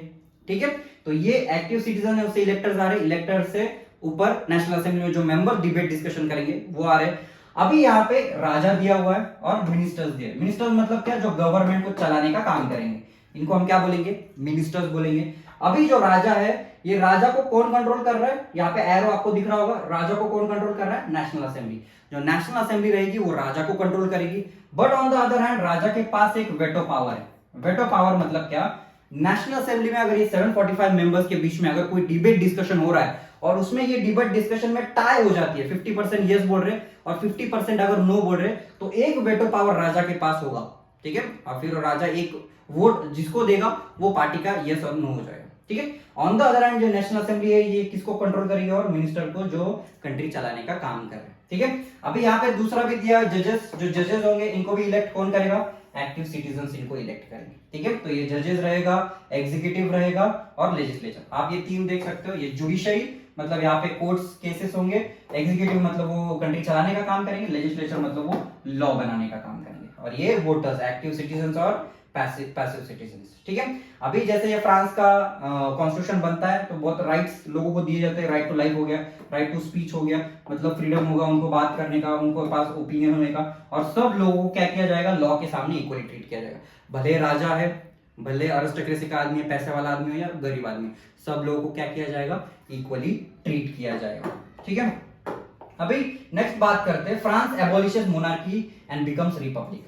अभी यहाँ पे फ्रांस जो है वो मोनार्की को पूरी तरह से हटा देता है, राजा को पूरी तरह से भगाया जाता है और फ्रांस रिपब्लिक बन जाता है। रिपब्लिक का क्या मतलब होता है, ठीक है, मैं रिपब्लिक का एग्जांपल तुमको दो कंट्रीज से देता हूँ। एक तो इंडिया का एग्जांपल लेते हैं और दूसरा ब्रिटेन का एग्जांपल लेते हैं। ठीक है, अभी इंडिया में जो टॉप पोजीशन है, टॉप ऑथोरिटी जो है वो किसकी है, प्रेसिडेंट की है। प्रेसिडेंट जो है ये सबसे बड़ी पोस्ट है इंडिया में, और जो प्रेसिडेंट जो है, प्रेसिडेंट का इंडिया में इनडायरेक्ट इलेक्शन होता है। इनडायरेक्ट इलेक्शन मतलब अपन जो एमपीज एमएलए को इलेक्ट करते हैं, वही एमपीज एमएलए प्रेसिडेंट को इलेक्ट करते हैं। अभी यहाँ पे इंडिया में जो प्रेसिडेंट होता है उसका इनडायरेक्ट इलेक्शन होता है, बट ब्रिटेन में जो हेड ऑफ द स्टेट है वो कौन है, राजा है। मतलब राजा जो हेड ऑफ द स्टेट है, ये हेड ऑफ द स्टेट, राजा का इलेक्शन नहीं होता, राजा का यहाँ पे क्या होता है, वो हेरिडेटरी चलता है, मतलब राजा का बेटा ही यहाँ पे क्या होता है, राजा बनता है। But on the other hand जो इंडिया में हेड ऑफ द स्टेट है वो प्रेसिडेंट है, उसका इलेक्शन होता है। तो ऐसा कंट्री जिसमें जो हेड ऑफ द स्टेट है वो इलेक्टेड है, इसको हम क्या बोलेंगे, इसको हम बोलेंगे रिपब्लिक। ऐसी कंट्री जिसका जो हेड ऑफ द स्टेट होता है वो इलेक्टेड होता है। इसलिए जो ब्रिटेन है वो रिपब्लिक नहीं बोल सकता खुद को, बट इंडिया खुद को रिपब्लिक बोल सकता है। तो यहाँ पे फ्रांस क्या हो रहा है, अभी रिपब्लिक में कन्वर्ट हो रहा है, मतलब इसका जो हेड ऑफ द स्टेट है वो भी क्या होगा, इलेक्ट होगा। अभी जैसे लुइस 16 को जो कॉन्स्टिट्यूशन फॉलो करने के लिए मजबूर किया गया, ठीक है, लुइस 16 को जैसे वो कॉन्स्टिट्यूशन फॉलो करने के लिए मजबूर किया गया, वो उसको एब्सोल्युटली अच्छा नहीं लगा होगा। क्यों नहीं लगा होगा, क्योंकि राजा के अगर तुम पावर्स काट रहे हो तो राजा नाराज हो जाएगा। तो राजा क्या करता है, यहाँ पे कुछ सीक्रेट निगोशिएशंस में लग जाता है, किसके साथ, किंग ऑफ प्रशिया के साथ। किंग ऑफ प्रशिया को क्या बोलता है कि यहाँ पे मेरा जो कंट्री है, यहाँ पे लोगों ने मेरी पावर छीन ली है, तो तू मेरे को मदद कर दे, मेरा फ्रांस मेरे को वापस दे दे, मैं तेरे को फ्यूचर में मदद कर दूंगा। तो जैसे ये न्यूज नेशनल असेंबली तक पहुंचती है, नेशनल असेंबली क्या कर देती है, वोट कर देती है किसके ऊपर वॉर करने के लिए, 1792 में प्रशिया के ऊपर और ऑस्ट्रिया के ऊपर। प्रशिया जो पहले गेम प्लान कर रहा था, और ऑस्ट्रिया मतलब उसकी जो वाइफ थी मैरी एंटोनेट, वो कहाँ की थी, ऑस्ट्रिया की थी। तो जो फ्रांस की जो आर्मी है दोनों पे क्या कर देती है, वॉर कर देती है। अभी thousands of volunteers throng from the provinces to join the army। जैसे ये न्यूज लोगों तक पहुंचती है कि राजा जो है कुछ तो भी गेम कर रहा है, तो लोग जो है वो क्या होते हैं, एकदम ज्यादा मोटिवेट हो जाते हैं, बहुत ज्यादा इतने मोटिवेट हो जाते हैं कि लोग जो है वो सीधा आर्मी में पार्टिसिपेट करते हैं कि हम जाएंगे वॉर पे, ठीक है। तो लोग जो होते हैं वो राजा को अपना कॉमन एनिमी मानते हैं, और वो आर्मी में इसलिए पार्टिसिपेट कर रहे हैं क्योंकि उनके इमोशंस उससे जुड़े हैं, उनका फ्रीडम छीन रहा है यहाँ पे, ठीक है। They saw the war as a war of people against the king, मतलब उन्होंने वो वॉर को कैसा देखा, उनका खुद का वॉर राजा के साथ है या अरिस्टोक्रेसी के साथ है, इसलिए ज्यादा से ज्यादा लोगों ने वहां पे पार्टिसिपेट किया, ठीक है। पेट्रियोटिक सॉन्ग्स वर सung among which Marseillaise were composed by Rouget. अभी ये जो रॉकेट है, आप फोटो आप लोग देख सकते हो, ये जो रॉकेट होता है ये क्या करता है, ये जो सॉन्ग होता है ये कंपोज करता है मार्शलिस। मार्शलिस जो है ये यहाँ पे कंपोज होने के बाद फ्यूचर में फ्रांस का जो नेशनल एंथम है ये मार्शलिस रखा जाता है, ठीक है। तो यहाँ पे फ्रांस की बात हो रही है, और यहाँ पे जो कंपोज किया है सॉन्ग, इसको क्या बोला जा रहा है, फ्यूचर में क्या बनाया जा रहा है, नेशनल एंथम, फ्रांस का नेशनल एंथम बनाया जा रहा है। The revolutionary war brought losses and economic difficulties to the people. अभी ये वॉर होने के बाद प्रशिया के साथ वॉर किया, ऑस्ट्रिया के साथ वॉर किया, ये वॉर बहुत सारे इकोनॉमिक हार्डशिप फ्रांस के लोगों के ऊपर लेके आता है। जब भी आप वॉर करते हो बहुत सारा पैसा खर्चा होता है, बहुत सारे लोगों की जान जाती है, इकोनॉमिक एक्टिविटी डिस्टर्ब हो जाती है। तो सेम फ्रांस में भी हुआ था, ठीक है। While the men were away fighting in the front, women were left to cope with the task of earning a living. मतलब जैसे मेन वॉर में बाहर जाते हैं तो घर जो कौन संभालता है, वुमेन संभालती है, उसको बच्चों को खाना खिलाना पड़ता है, पैसा कमा के लाना पड़ता है, फैमिली में जितने भी मेंबर्स हैं उनका ख्याल रखना पड़ता है। तो पूरी रिस्पॉन्सिबिलिटी किस पे आ गई, यहाँ पे वुमेन के ऊपर आ गई। Last section of the population were convinced that the revolution had to be carried further as the constitution of 1791 give political rights only to the richer section. मतलब अभी भी कुछ लोग जो है, कुछ पॉपुलेशन ऐसी, उनको क्या लगता था, भले हमारे यहाँ पे कॉन्स्टिट्यूशन आ गया, हमने राजा को भगा दिया, पर आज भी हमको वोटिंग राइट नहीं मिल रहा है। किसको वोटिंग राइट नहीं मिल रहा था, मेन जो है वो मेन विदाउट प्रॉपर्टी वाले, उनको वोटिंग राइट नहीं था, और वुमेन को वोटिंग राइट नहीं था। तो ये ऐसे लोगों को आज भी लग रहा था कि जो कॉन्स्टिट्यूशन है वो हमको अभी तक अधिकार नहीं दे रहा है, ठीक है। तो यहाँ पे कुछ पॉलिटिकल क्लब्स थे फ्रांस में। पॉलिटिकल क्लब्स मतलब क्या होते थे कि ऐसे कुछ ग्रुप ऑफ पीपल होते थे, वो पॉलिटिक्स से रिगार्डिंग डिस्कशन करते थे। क्या करते थे, डिस्कशन पॉलिटिक्स के रिगार्डिंग, कि राजा क्या कर रहा है, कौन से कंट्री में क्या हो रहा है, पॉलिटिकल रिलेटेड सारी इंफॉर्मेशन यहाँ पे डिस्कस की जा रही है। उसमें से सबसे जो फेमस क्लब था वो जैकोबिन्स क्लब था। अभी जैकोबिन क्लब जो था, यहाँ पे सेंट जैकोबिन क्लब के पास जो लोग डिबेट डिस्कशन करते थे, उसी क्लब को नाम दे दिया था जैकोबिन क्लब, ठीक है। अभी ये जैकोबिन क्लब जो था, ये पॉलिटिकल जितने भी इवेंट्स होते थे उसको वो डिबेट करते थे, डिस्कस करते थे। और इंडिया का एक ही ऐसा राजा है जो जैकोबिन क्लब का मेंबर था। इंडिया का एक ही ऐसा राजा है जो जैकोबिन क्लब का मेंबर था। He has close relations with French, जैसे मैंने पहले बताया। टीपू सुल्तान जो है, ही was the only Indian king who was the member of Jacobin club, ठीक है। अभी ये जैकोबिन क्लब जो होता था, ये क्या करता था, डिबेट डिस्कशन करते थे। और ये क्लब के जो मेंबर्स होते हैं, ये सबसे गरीब सेक्शन के लोग होते थे, ये क्लब के मेंबर, ठीक है। यहाँ पे फोटो में आप लोग देख सकते हो कि कैसे वो डिस्कशन किया जा रहा है, लोगों को अलग अलग आइडियाज दिए जा रहे हैं, उनके साथ डिस्कस किया जा रहा है। Women too had been active throughout this period form their own clubs. अभी जो वुमेन जो होते थे, कोई भी पॉलिटिकल क्लब में वुमेन को अलाउड नहीं था, ना पार्टिसिपेट करना अलाउड था, ना बोलना अलाउड था। इसलिए वुमेन ने क्या करना चालू कर दिया, उनके खुद के क्लब्स बनाना उन्होंने चालू कर दिया, ठीक है। अभी यहाँ पे जो जैकोबिन क्लब की बात हो रही है, जैकोबिन क्लब जो था, इसके जो मेंबर्स थे ये less prosperous section of the society थे। मतलब ऐसे लोग जो बहुत ज्यादा गरीब है, ठीक है। अभी ये जो लोग होते थे, इसमें से मेजोरिटी लोग क्या होते थे, मतलब कौन से कैटेगरी ऑफ लोग थे, जो पेस्ट्री कुक्स होते थे, जो वर्कर्स होते, शू मेकर्स होते थे, ठीक है। अभी ये लोग जो होते थे, ये स्ट्रिप ट्राउजर जो होते थे, ये स्ट्रिप ट्राउजर को डिफरेंटली पहनते थे। इनका फैशन, कपड़े पहनने का जो तरीका होता था वो अलग होता था। और इनका जो लीडर था, ये लीडर का क्या नाम है, मैक्सिमिलियन रोबेस्पियर। यहाँ पे फोटो में आप लोग देख सकते हो, ये कौन है, मैक्सिमिलियन रोबेस्पियर। अभी रोबेस्पियर जो था, ये रोबेस्पियर के बारे में डिस्कशन तो करेंगे कि रोबेस्पियर ने क्या क्या चेंजेस लाए थे, पर उसके पहले जैकोबिन क्लब के बारे में और समझ लेते हैं। अभी जैकोबिन क्लब को सैन प्लूटोस भी बोला जाता है, जैकोबिन क्लब के मेंबर्स को सैन प्लूटोस भी बोला जाता था। मतलब क्या, ऐसे लोग जो नी ब्रेसेस नहीं पहनते। ये आप लोग देख सकते हो, ये क्या है, नी ब्रेसेस है। तो जो अरिस्टोक्रेसी के लोग थे, जो पैसे वाले लोग थे, ये ऐसा नी ब्रेस पहना करते थे। पर जो ये जैकोबिन क्लब के जो मेंबर थे, ये नी ब्रेसेस को इग्नोर करते थे, वो पहनते नहीं थे। तो ये उनकी आइडेंटिटी थी। ये क्या है, सैन प्लूटोस कपल, आपको यहाँ पे फोटो दिख रहा है। सैन प्लूटोस मैन वोर एडिशनली रेड कैप। अब ये जो लोग होते थे, ये रेड कैप अलग से पहनते थे। रेड कैप किसको सिंबलाइज करता था, red cap used to symbolize liberty. मतलब ये रेड कैप जो है, ये लिबर्टी के नाम को सिंबलाइज करने के लिए वो क्या करते थे, पहनते थे। लिबर्टी मतलब क्या, freedom. Summer of 1792 Jacobins planned a rebellion. अभी जो 1792 में ये जैकोबिन क्लब के जो मेंबर्स होते हैं, जैकोबिन क्लब के जो लोग होते हैं, एक रिबेलियन प्लान करते हैं, एक रिवोल्ट प्लान करते हैं, जिससे कि जो सरकार है उसको हटाया जाए और जैकोबिन क्लब के मेंबर्स की सरकार आए। ठीक है, तो ये जैकोबिन क्लब के मेंबर प्लान करते हैं अपनी वो सरकार, डेमोक्रेसी हटाने की और उनकी खुद की सरकार लेके आने की। तो 10 अगस्त 1792 में जितने भी जैकोबिन क्लब के मेंबर होते हैं, वो पैलेस ऑफ ट्यूलिप्स पे क्या कर देते, हमला कर देते और राजा के गार्ड को मार देते, राजा को इंप्रिजन कर देते, राजा के सारे मेंबर्स को, फैमिली मेंबर्स को जेल में डाल देते। ठीक है, और यहाँ पे वापस इलेक्शंस होते हैं और यहाँ पे इलेक्शन में वोटिंग राइट किसको दिया जा रहा है, ऑल मैन ऑफ 21 ईयर्स। मतलब जो जितने भी मैन है, भले उनके पास प्रॉपर्टी हो नहीं हो, सारे मैन को क्या दिया जा रहा है, वोटिंग राइट दिया जा रहा है। पर वुमेन को अभी तक वोटिंग राइट नहीं दिया जा रहा है। तो voting right given to all the man above the age of 21 regardless of the wealth. मतलब उनके पास भले पैसा हो नहीं हो, उनको क्या दिया जा रहा है, वोटिंग राइट दिया जा रहा है। The newly elected assembly was called as convention. अभी जो भी असेंबली उन्होंने बनाई, पहले नेशनल असेंबली नाम था, अभी वो नेशनल असेंबली को क्या बोला जा रहा है, कन्वेंशन बोला जा रहा है। ठीक है, अभी ये जैकोबिन क्लब की जो गवर्नमेंट है, उन्होंने मोनार्की को पूरी तरह से एबॉलिश कर दिया और फ्रांस यहाँ पे क्या बन जाता है, रिपब्लिक बन जाता है। रिपब्लिक मतलब क्या, इनका जो हेड ऑफ द स्टेट है ये क्या रहेगा, इलेक्टेड रहेगा। मतलब इसलिए फ्रांस को हम क्या बोलेंगे, यहाँ पे रिपब्लिक बोलेंगे। ठीक है, तो यहाँ पे जो रिपब्लिक जैसे बनाया जाता है, तो यहाँ पे कोई भी head of the state hereditary नहीं रहेगा, राजा का बेटा राजा नहीं बनेगा। अभी यहाँ पे इलेक्शंस होंगे और यहाँ पे जो इसका जो क्लब का जो हेड है, प्रेसिडेंट है, कौन था जैकोबिन क्लब का प्रेसिडेंट, रोबेस्पियर था। तो रोबेस्पियर को यहाँ पे क्या बनाया जाता है, हेड ऑफ द स्टेट बनाया जाता है। अभी रोबेस्पियर को हेड ऑफ द स्टेट बनाने के बाद जो राजा होता है, राजा के ऊपर केसेस चलते हैं कि राजा ने क्या क्या गलत किया है, तो उसको राजा को क्या दिया जाता है, फांसी की सजा दी जाती है। मतलब गुलिटीन किया जाता है, वो टाइम पे तो फांसी नहीं होती थी, गुलिटीन नाम का मशीन होता था, उससे सर काटा जाता था। ये फोटो में आप लोग देख सकते हो। ठीक है, तो उसको 21 जनवरी 1793 में at the palace of de la Concorde, यहाँ पे उसको क्या दिया जाता है, यहाँ पे उसको गुलिटीन किया जाता है, मार दिया जाता है। और थोड़ी दिनों बाद जो मैरी एंटोनेट है, जो जिसका नाम बहुत ज्यादा फेमस था बहुत सारे एक्सपेंसिव चीजों के लिए, उसकी भी क्या हो जाती है, यहाँ पे डेथ हो जाती है। ठीक है, अभी एक नए आदमी की शुरुआत होती है फ्रांस में, जो मैक्सिमिलियन रोबेस्पियर जो है उसकी शुरुआत होती है, क्योंकि अभी head of the state Maximilien Robespierre है, जो जैकोबिन क्लब का लीडर था।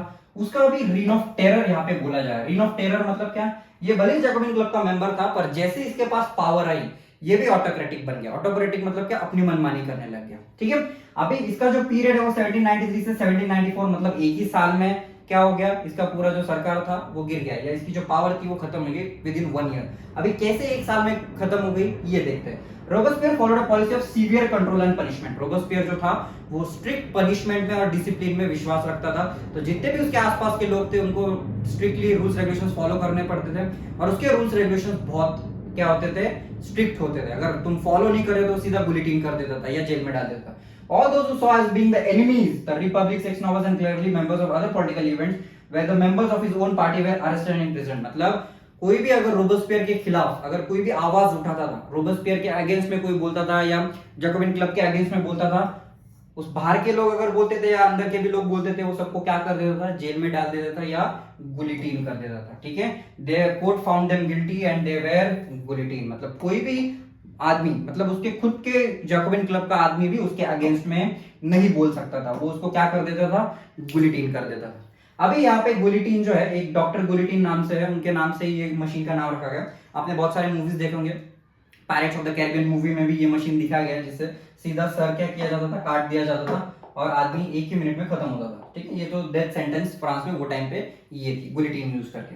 अभी यहाँ पे क्या किया जा रहा है, जो रोबोस्फियर है वो क्या क्या चेंजेस सोसाइटी में लेके आ रहा है। पहले तो रोबोस्फियर क्या कर रहा है, मैक्सिमम सीलिंग इंपोज कर रहा है, किसके ऊपर, वेजेस और प्राइजेस के ऊपर। वेजेस मतलब क्या होता है, वेजेस मतलब जो लेबर होते हैं उनकी सैलरी को वेजेस बोला जाता है, और प्राइजेस जो होती थी किसकी, फूड प्राइजेस को, वो क्या कर देता था, सीलिंग लगा देता था। फॉर एग्जाम्पल अगर वेजेस की बात करें तो अगर 100 रुपीज हम देखेंगे, रुपीज में बात करते हैं, 100 अगर रुपीज देखेंगे तो 100 एक सीलिंग लगा दिया कि कोई भी वेजेस जो है वो 100 से ज्यादा भी नहीं देगा और 100 से कम भी नहीं देगा। इन द सेम वे जो प्राइसेस होते थे ब्रेड के, उसने क्या कर दिया, उसके ऊपर सीलिंग लगा दी कि जो ब्रेड है वो 50 रुपीज से ज्यादा भी नहीं आएगा और कम भी नहीं आएगा। तो ये मैक्सिमम सीलिंग उसने क्या कर दिया, वेजेस पे भी लगा दिया और ब्रेड के प्राइसेस पे भी लगा दिया। ठीक है, और मीट और ब्रेड जो है उसने क्या कर दिया, रेशन कर दिया। मतलब जो गवर्नमेंट है वो पहले ही कम प्राइसेस पे क्या करेगी, लोगों को मीट भी प्रोवाइड करेगी और ब्रेड भी प्रोवाइड करेगी।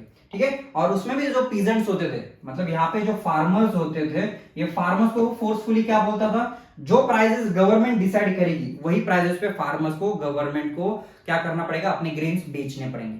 फार्मर्स गवर्नमेंट को ग्रेन्स बेचेंगे, जो प्राइसेस रोबोस्फियर डिसाइड करेगा उसी प्राइसेस पे। ठीक है, अभी यहाँ पे जो एक्सपेंसिव व्हाइट फ्लोर जो यूज होता था ब्रेड बनाने के लिए, वो उसने बैन कर दिया और सब लोगों को क्या बोला, आपको कौन सा ब्रेड खाना है, इक्वालिटी ब्रेड खाना है, जो किससे बनता था, होल व्हीट से बनता था। तो ये एक उसने चेंजेस सोसाइटी में किए। अभी उसके बाद वो क्या कर देता है, रोबोस्फियर वुमेन्स के लिए बहुत अच्छा काम करता है। रोबोस्फियर की अगर बात करेंगे तो वुमेन्स के लिए वो बहुत अच्छा करता है, सारे वुमेन्स के लिए जो एजुकेशन है वो कंपलसरी कर देता है, सारे लड़कियों के लिए, उनके लिए वो स्कूल्स बनाता है कंपलसरी, सब लड़कियों को एजुकेशन देता है। The father could no longer force them to marry against their will, मतलब वो ऐसे रूल्स रेगुलेशन इंट्रोड्यूस करता है कि कोई भी फादर, कोई भी पिताजी अपने बेटे की शादी उसके मर्जी के खिलाफ नहीं कर सकते थे। और जो शादी है उसको वो क्या करता है, कॉन्ट्रैक्ट की तरह रखता है, मतलब जो कॉन्ट्रैक्ट है जो तोड़ा जा सकता है, मतलब उसमें आपको डिवोर्स देना है तो आप डिवोर्स लीगली भी दे सकते थे, उसके पहले डिवोर्स नाम की कोई कंसेप्ट नहीं थी। और जॉब ट्रेनिंग भी वो क्या कर रहा है, वुमेन को प्रोवाइड कर रहा है, जिससे कि वुमेन जो है वो भी काम कर सकती थी, छोटे छोटे बिजनेसेस अपने शुरू कर सकती थी। ठीक है, तो वुमेन के लिए तो उसने अच्छा काम किया। तो यहाँ पे वुमेन के लिए रोबोस्फियर ने अच्छा काम तो किया, पर कुछ खराब काम भी किया है उसने। उसने क्या किया, new government issue laws ordering closure of womens club, मतलब उसने क्या बोल दिया कि कोई भी वुमेन अपना पॉलिटिकल क्लब नहीं चलाएगी, कोई भी पॉलिटिकल एक्टिविटीज वुमेन नहीं करेगी, सारे जो पॉलिटिकल एक्टिविटीज होंगे वो बैन हो जाएंगे। और जो भी प्रोमिनेंट वुमेन थी जो रोबोस्फियर के बोलने के बाद भी अपने पॉलिटिकल क्लब चलाती थी, पॉलिटिकल एक्टिविटीज करती थी, उनको वो अरेस्ट करता था। और ऐसे वुमेन्स जो सुनते ही नहीं थे उनको क्या कर देता था, सीधा गुलिटीन कर देता था। मतलब एक साइड में वो अच्छे बेनिफिट्स वुमेन को तो दे रहा है, but on the other hand उनके पॉलिटिकल राइट्स भी वो छीन रहा है। ठीक है, और यहाँ पे equality was also sought to be practice through the forms of speeches, मतलब इक्वालिटी जो होती थी वो बात करने में भी इक्वालिटी उसने लोगों को रखना चालू कर दिया कि आप अगर किसी से बात कर रहे हो तो रिस्पेक्टफुली बात करो, भले आप पैसे वाले हो गरीब हो, कोई फर्क नहीं पड़ता। ठीक है, उसने जो ट्रेडिशनल जो सर और मैडम का जो कंसेप्ट था वो भी चेंज कर दिया। किस में चेंज कर दिया, सिटीजन और सिटीजन में, मतलब सिटीजन्स में। उसने जितने भी चर्च थे ये चर्च को शट डाउन कर दिया, और यही उसकी क्या थी, सबसे बड़ी गलती थी। क्योंकि चर्च जो होता है, लोगों की श्रद्धा चर्च पे होती है, क्योंकि लोग जो होते हैं दे आर हाईली रिलीजियस। अगर किसी के भगवान के ऊपर आप हाथ डालते हो तो लोग क्या करते हैं, उसको उसका जवाब देते हैं, लोग और ज्यादा गुस्सा होते हैं। द सेम वे रोबोस्फियर के भी अगेंस्ट में, जैसे रोबोस्फियर ने चर्चेस बंद कर दिए, चर्चेस को उसने ऑफिसेस में कन्वर्ट कर दिया, मिलिट्री आर्मी के बैरक्स में कन्वर्ट कर दिया, इससे लोग बहुत ज्यादा गुस्सा हो गए, इतना गुस्सा हो गए कि लोगों ने ही रोबोस्फियर को क्या कर दिया, गुलिटीन कर दिया। और 1794 में फाइनली जो रोबोस्फियर था उसका जो आतंक था वो लोगों ने खत्म कर दिया। मतलब रोबोस्फियर का जो एरा है वो क्या हो जाता है, खत्म हो जाता है। ठीक है, तो जो रिलीजन होता है, ये लोगों का रिलीजन जो होता है ये बहुत इमोशनल चीज होती है, लोग उसको बहुत ज्यादा बोल सकते हैं क्योंकि रिलीजन बहुत टाइम से चलते आ रहा है, तो people are highly connected to the religion. और रोबोस्फियर ने वही गलती कर दी। ठीक है, और गलती की सजा भी उसको ऑन टाइम मिल गई।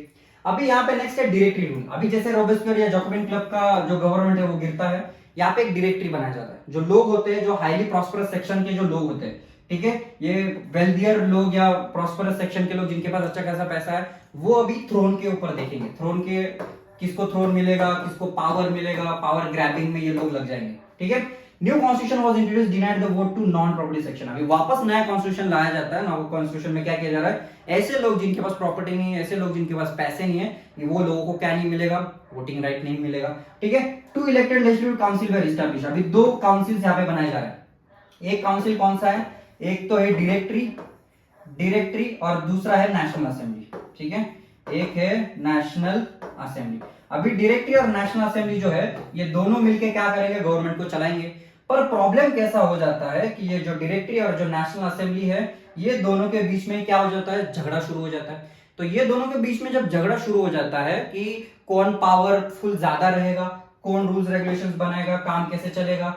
अभी इसी दौरान क्या होता है, जो ऑस्ट्रियन फोर्सेस होते हैं वो फ्रांस के ऊपर हमला कर देते हैं, क्योंकि फ्रांस ये टाइम पे जब जापान गवर्नमेंट गिर जाता है तो जो ऑस्ट्रियन फोर्सेस होते हैं वो देखते हैं कि यहाँ पे अभी कोई पावर में नहीं है, तो यहाँ पे वॉर करना सही रहेगा। तो ऑस्ट्रियन फोर्सेस जैसे वॉर करते हैं तो यहाँ पे फ्रेंच के आर्मी का जो लीडर होता है वो होता है नेपोलियन बोनापार्ट, वो मिलिट्री जनरल होता है। तो ये मिलिट्री जनरल जो ऑस्ट्रियन फोर्सेस होते हैं वो सबको ऑस्ट्रियन फोर्सेस को हरा देता है और एक ही झटके में पूरे फ्रांस का जो हीरो होता है वो नेपोलियन बोनापार्ट बन जाता है। और हीरो होने के बाद, इतना फेम उसको मिलने के बाद, जब डायरेक्टरी और लेजिस्लेटिव काउंसिल में दोनों में जब झगड़े चल रहे होते हुए, तो ये झगड़ों में ये इसका जो फायदा होता है वो नेपोलियन ले लेता है और खुद क्या बन जाता है, डिक्टेटर बन जाता है, that is military dictator.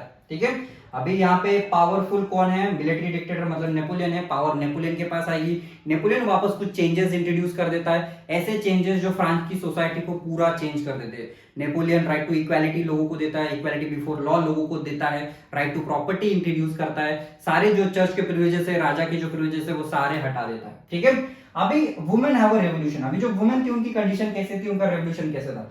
Women जो थे they were active participants in the events, मतलब कोई भी जो प्रोटेस्ट होता था राजा के अगेंस्ट में हो या उनको पॉलिटिकल राइट चाहिए, ये एक्टिवली पार्टिसिपेट करते थे, पर इनको कभी भी राइट नहीं मिलता था, ना वोटिंग राइट मिलता था, ना पॉलिटिकल पार्टीज बनाना या पॉलिटिकल क्लब्स बनाना उनको अलाउड था। वो most of the women of the third state had to work for living. जो थर्ड स्टेट के जो वुमेन थे, जो पीजेंट्स के जो वुमेन थे, उनको काम करना अलाउड था, पर उनको एजुकेशन लेना अलाउड नहीं था। बट जो नोबिलिटी के लोग थे, जो पैसे वाले, जो अरिस्टोक्रेसी के जो वुमेन होते थे, उनको एजुकेशन लेना तो अलाउड था पर काम करना अलाउड नहीं था। ठीक है, तो दोनों वुमेन की जो कंडीशन थी वो क्या थी, खराब चल रही थी। अभी यहाँ पे working of the women also to take care for their families. जो वुमेन होती थी उनका काम क्या होता था, फैमिली को संभालना, खाना बनाना, पानी लेके आना, ठीक है, ब्रेड बनाना और उनके बच्चों का ख्याल रखना। और ये काम करके उनको बाहर भी काम करना पड़ता था वेजेस के लिए, पैसे के लिए। और जो पैसे उनको मिलते थे मेन के कंपैरिजन में, इनको पैसे भी क्या मिलते थे, बहुत कम मिलते थे। तो वुमेन की जो कंडीशन होती थी ये आप लोग देख सकते हो कि मेन से तो ज्यादा डिफिकल्ट थी। ठीक है, to discuss and voice their interest women started their own political clubs. तो उन्होंने उनका खुद का डिस्कशन होने के लिए, कोई तो दूसरे पॉलिटिकल पार्टीज में तो उनको अलाउड नहीं था, तो उन्होंने खुद के पॉलिटिकल क्लब्स बनाना शुरू कर दिया। And newspaper about 60 women clubs made up in different French cities. मतलब उन्होंने जैसे क्लब बनाए तो अलग अलग फ्रेंच सिटीज में 60 से भी ज्यादा उन्होंने क्लब्स अपने बना लिए। The society of revolutionary and Republican women was the most famous of them। अभी सबसे फेमस जो वुमेन पॉलिटिकल क्लब था वो कौन सा था, the society of revolutionary and Republican women. ये वहां का सबसे फेमस क्लब था। यहाँ पे फोटो में देख सकते हैं कि वुमेन कैसे डिस्कशन कर रहे हैं, और यहाँ पे वुमेन को ही अलाउड था। ठीक है, क्योंकि मेन के बाकी के जो क्लब में मेन को अलाउड नहीं था, तो वुमेन क्यों अपने क्लब में मेन को अलाउड करें। ठीक है, main demand right to vote for women as well. उनकी डिमांड क्या थी कि वुमेन को भी क्या मिलना चाहिए, वोटिंग का अधिकार मिलना चाहिए। Women disappointed that the Constitution of 1790 reduced them to the passive citizen। अभी जो कॉन्स्टिट्यूशन बना गया था उनको एक्टिव सिटीजन तो रखा नहीं था, तो उनको पैसिव सिटीजन था। They demanded the right to vote to be elected to the assembly and hold political office। मतलब उनके पास, उनको वोटिंग राइट भी चाहिए और उनको इलेक्शन में खड़ा भी होना है। तो ये दोनों राइट किसको चाहिए, वुमेन्स को चाहिए। ठीक है, womens movement for voting rights and equal wages continued through the next 200 years. मतलब ये वुमेन का जो स्ट्रगल है, वुमेन का जो प्रोटेस्ट है, वो अगले 200 साल तक चलता है। ठीक है, तो वो किसके लिए फाइट करते हैं, उनके वोटिंग राइट के लिए फाइट करते हैं, और इलेक्शन में खड़ा होना है वो भी राइट उनको चाहिए। The example of political activities of French women during the revolutionary years were kept alive as an inspiring memory. और वुमेन का जो स्ट्रगल था, फ्रेंच के भी जो वुमेन का जो स्ट्रगल था, ये स्ट्रगल जिंदा रखा गया बुक्स के द्वारा, लोगों ने स्टोरीज बताई, और फाइनली 1946 में वुमेन को क्या मिल गया, वहां पे वोटिंग राइट मिला। मतलब आप लोग देख सकते हो सीधा 1946, मतलब इंडिया को 1947 में इंडिपेंडेंस मिलता है, तब वुमेन को यहाँ पे क्या मिल रहा है, वोटिंग राइट मिल रहा है। ठीक है, अभी बात करते हैं एबॉलिशन ऑफ स्लेवरी की। स्लेवरी मतलब आपको पता होगा गुलाम रखे जाते थे। पहले के जमाने में गुलाम होते थे, आप किसी भी गुलाम को परचेस कर सकते हो और वो जिंदगी भर आपकी गुलामी करेगा। तो ये आप फोटो में देख सकते हो कि गुलाम लोगों को बेचा जाता था, खरीदा जाता था। यहाँ पे स्लेवरी की बात हो रही है। One of the most revolutionary social reform of the Jacobin reign was the abolition of slavery. अभी जब जैकोबिन क्लब का जब गवर्नमेंट आया, उन्होंने ये स्लेवरी को बैन कर दिया था, स्लेवरी को हटा दिया था। और स्लेवरी जो है, स्लेवरी के ऊपर अरिस्टोक्रेसी का सबसे बड़ा हाथ था। अरिस्टोक्रेसी जो मतलब पैसे वाले लोग थे, उनको ये स्लेव्स की जरूरत ज्यादा थी, तो ये मार्केट उन्होंने डेवलप किया था। तो जैसे जैकोबिन क्लब खत्म हो गया, उसका गवर्नमेंट गिर गया, तो ये अरिस्टोक्रेसी के लोगों ने स्लेवरी को वापस रीइंट्रोड्यूस किया। ठीक है। Colonies in the Caribbean, Martinique, Guadeloupe and Saint Domingo were the important suppliers of commodities such as tobacco, indigo, sugar and coffee. अभी यहाँ पे आप लोग देख सकते हो, ये जो छोटे छोटे आइलैंड्स है, ये यूरोपियंस ये आइलैंड्स में जाते थे, अफ्रीका के कुछ जगहों पे जाते थे और वहां से लोगों को क्या करते थे, खरीद के लाते थे और अपने यूरोप में जाके बेचते थे as a slavery. Europeans were reluctant to go and work at such distance, मतलब जो यूरोपियंस थे उनको इतने दूर काम करना, क्योंकि जो रिसोर्सेज होते वो अफ्रीका से लेके आते थे, अमेरिका से लेके आते थे, उनकी कॉलोनीज होती थी, कॉलोनीज से रिसोर्सेज लेके आना। तो रिसोर्सेज लेके आने के लिए उनको क्या लगता था, फ्री लेबर चाहिए था। फ्री लेबर मतलब ये स्लेवरी से अच्छा फ्री लेबर कोई हो नहीं सकता। This meant a shortage of labour on the plantation, और ये जब शॉर्टेज ऑफ लेबर होने लग गया तो ये जो स्लेवरी सिस्टम है ये सबसे ज्यादा चलने लग गया। अभी इसमें क्या हो रहा है देखो, अभी यहाँ पे ट्राइंगल है, ट्राइंगल को समझते हैं। ये ट्राइंगल में क्या दिया है, अभी यहाँ पे जो यूरोप है, ठीक है, ये यूरोप में, ये यहाँ पे साउथ अमेरिका, ये नॉर्थ अमेरिका और ये अफ्रीका। अभी अफ्रीका से जो निग्रोज होते थे, अफ्रीका से निग्रोज हो गया, जो ब्लैक लोग होते हैं, जो स्लेव्स होते हैं, इनको यहाँ से परचेस किया जाता था। परचेस करने के बाद उनको साउथ अमेरिका या नॉर्थ अमेरिका भेजा जाता था। क्यों? क्योंकि यहाँ पे प्लांटेशंस थे, रिसोर्सेज को वहां से एक्सट्रैक्ट करना था और कहाँ भेजना था, यहाँ भेजना था। ठीक है। तो ये ऐसा जो ट्रायंगल होता है, ये ट्रायंगल एक्चुअली चलता रहता था स्लेव ट्रेड में। तो मतलब जो यूरोपियंस है, यूरोपियंस क्या करते थे, यहाँ से स्लेव्स खरीदते थे, ये स्लेव्स को यहाँ लेके जाते थे, स्लेव्स यहाँ पे काम करते थे और यहाँ से जो गुड्स होते थे वो कहाँ जाते थे, वापस बैक टू यूरोप चले जाते थे। ठीक है। तो ये ट्रायंगल था। अभी यहाँ पे क्या दिया है, French merchant sailed from the port of borders और नैंटेस टू अफ्रीकन कोस्ट। मतलब ये जो फ्रेंच के जो लोग हैं, यहाँ पे नैंटेस आप मैप में देख सकते हो, जो बॉर्डर्स है, यहाँ से ये अफ्रीकन कोस्ट के ऊपर क्या करते थे, ये यहाँ पे लेके जाते थे और यहाँ से जो स्लेव्स होते थे ये ट्रांसपोर्ट किए जाते थे। जैसे कि आप लोग देख सकते हो इस शिप में, ये पूरा जो शिप होता था, ये जो जितने भी स्लेव्स है उनको एनिमल्स की जैसे भरा जाता था, एनिमल्स जैसे रखा जाता था और वहां पे उनको प्लांटेशन पे छोड़ा जाता था। ठीक है। Slaves were packed tightly to the ship for 3 months long voyage, मतलब 3 महीने के लिए जितना ट्रैवल पीरियड होता है, जितना ट्रैवल टाइम होता है, वो टाइम के लिए उनको एनिमल्स की तरह कैसे रखा जाता था, शिप में रखा जाता था। They were sold to the plantation owners, और जितने भी प्लांटेशन ओनर्स थे, अमेरिका में होते थे, नॉर्थ अमेरिका, साउथ अमेरिका में होते थे, वहां पे उनको बेचा जाता था। Port cities like Bordeaux and Nantes owned their economic prosperity to the flourishing slave trade। और ये जितना तो इकोनॉमी ये बॉर्डेक्स और नैंडेस का चलता था, ये किसके वजह से चलता था, स्लेव्स की वजह से चलता था। ठीक है। तो यहाँ पे ये स्लेव्स जो है, स्लेव्स पूरी इकोनॉमी चला रहे। Throughout the 18th century there was little criticism of slavery, मतलब 18th सेंचुरी तक स्लेवरी का जो क्रिटिसिज्म है वो ज्यादा हुआ नहीं फ्रांस में। पर जो जैकोबिन क्लब था, उन्होंने ये स्लेवरी को बैन कर दिया था। पर जैसे नेपोलियन आ जाता है, नेपोलियन आने के बाद वो इसको जो स्लेवरी होती है उसको वापस क्या कर देता है, इंट्रोड्यूस कर देता है। क्योंकि जो स्लेवरी होती है ये किसका सबसे बड़ा काम होता है, बिजनेसमैन का। मतलब पैसे वाले लोग, उनको तो नौकर चाकर चाहिए, क्योंकि उनके प्लांटेशन है, उनके फैक्ट्रीज है। तो फैक्ट्रीज में कम पैसे में या 0 पैसे में काम करने वाले लोग स्लेवरी से बेहतर कोई नहीं हो सकते थे। तो पूरा स्लेवरी जो होता था ये बिजनेसमैन चलाते थे और पैसे के लिए इन्होंने कभी स्लेवरी बंद नहीं होने दी। ठीक है। 1794 convention freed all the slaves in the French overseas position, और 1794 में जो स्लेव्स थे, यहाँ पे सारे स्लेव्स को क्या कर दिया गया, आजाद कर दिया गया। This turn out to be the short term major, मतलब जैकोबिन क्लब के टाइम पे ये शॉर्ट टर्म मेजर था। पर जैकोबिन क्लब के बाद जैसे नेपोलियन आता है, तो नेपोलियन वापस स्लेवरी को रीइंट्रोड्यूस कर देता है, तो स्लेवरी वापस रीइंट्रोड्यूस होती है।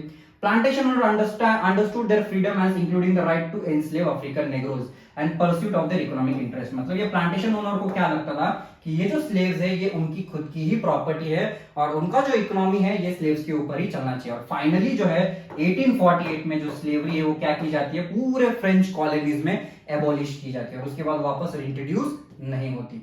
ठीक है।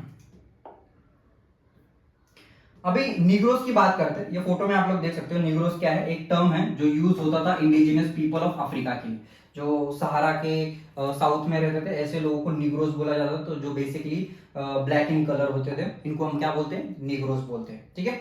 अभी रेवोल्यूशन ऑफ एवरीडे लाइफ, अभी एवरीडे लाइफ जो होता था, क्या रेवोल्यूशन लोगों का चल रहा है एवरीडे लाइफ में। The years following 1789 in France saw many changes in the lives of main women and children. अभी फ्रांस में जैसे हम लोगों ने देखा कि इतने प्रोटेस्ट हो रहे थे, अलग अलग एक्टिविटीज हो रहे थे, इसमें ये लोगों की लाइफ चेंज होती जा रही थी, मेन की भी लाइफ चेंज होती थी, वुमेन की चेंज होती थी और बच्चों की भी चेंज होती थी, क्योंकि कितने सारे चेंज उन्होंने अपने सामने देखे। राजा को देखा, राजा से फिर वापस डेमोक्रेसी देखा, डेमोक्रेसी से रोबेस्पियर का टाइम देखा, रोबेस्पियर के बाद वापस नेपोलियन का टाइम देखा। तो इतने सारे ट्रांसफॉर्मेशन, इतने सारे चेंजेस उन्होंने एक ही जिंदगी में सारे देख लिए। The revolutionary government took upon it themselves to pass laws that would translate the ideas of liberty and equality into the everyday practices। मतलब जो रेवोल्यूशनरी गवर्नमेंट थी, उन्होंने खुद के ऊपर रिस्पांसिबिलिटी ले ली कि जो भी राइट्स है, आइडियाज ऑफ लिबर्टी है, फ्रीडम है, वो क्या करेंगे, वो खुद लोगों के लाइफ में इंट्रोड्यूस करेंगे। ठीक है, उसके बाद जो सेंसरशिप थी वो भी एबॉलिश कर दी गई। सेंसरशिप मतलब क्या, न्यूज़पेपर में क्या छापना है, पैम्पलेट्स में क्या छापना है, ये पहले उसके ऊपर रेस्ट्रिक्शंस इंपोज किए जाते थे। Important law came into effect soon after the storming of the Bastille in the summer of 1789। क्या इंपॉर्टेंट लॉ इंट्रोड्यूस हो रहा है, जो सेंसरशिप है, ये सेंसरशिप जैसे राजा लगाता था, ये सेंसरशिप क्या कर दी उन्होंने, हटा दी। मतलब कोई भी आदमी राजा के अगेंस्ट में भी बोल सकता था, किसी दूसरे आदमी को क्रिटिसाइज कर सकता था, गवर्नमेंट को क्रिटिसाइज कर सकता था। इसको क्या बोला जा रहा है, एबॉलिशन ऑफ सेंसरशिप। अभी एबॉलिशन ऑफ सेंसरशिप में जो freedom of press also meant that opposing views, मतलब फ्रीडम ऑफ प्रेस में अगर आप कोई व्यू दे रहे हो तो ये व्यू को भी आप क्या कर सकते हो, अपोज कर सकते हो। मतलब अगर सामने वाला आदमी अगर कोई एक चीज बोल रहा है तो उसको आप अपोज करने के लिए बोल सकते हो, इसमें भी क्या आ जाता है, ये फ्रीडम ऑफ प्रेस आ जाता है। Each side sought to convince the other of the position through the medium of print, play, songs। और लोग जो होते थे वो अपना जो फ्रीडम होता था, अपनी जो एक्सप्रेशंस होते थे, जो चीजें होती है, अपना ओपिनियन होता था, वो कैसे बयां करते थे, प्लेज में, सॉन्ग्स में, प्रिंट के कल्चर में या बुक्स लिखते थे। This was one way that could grasp and identify with ideas such as liberty and justice। और जो बुक्स है, पोएम्स है, सॉन्ग्स है, ये एक तरीका होता था क्या बताने का, फ्रीडम बताने का, जस्टिस बताने का।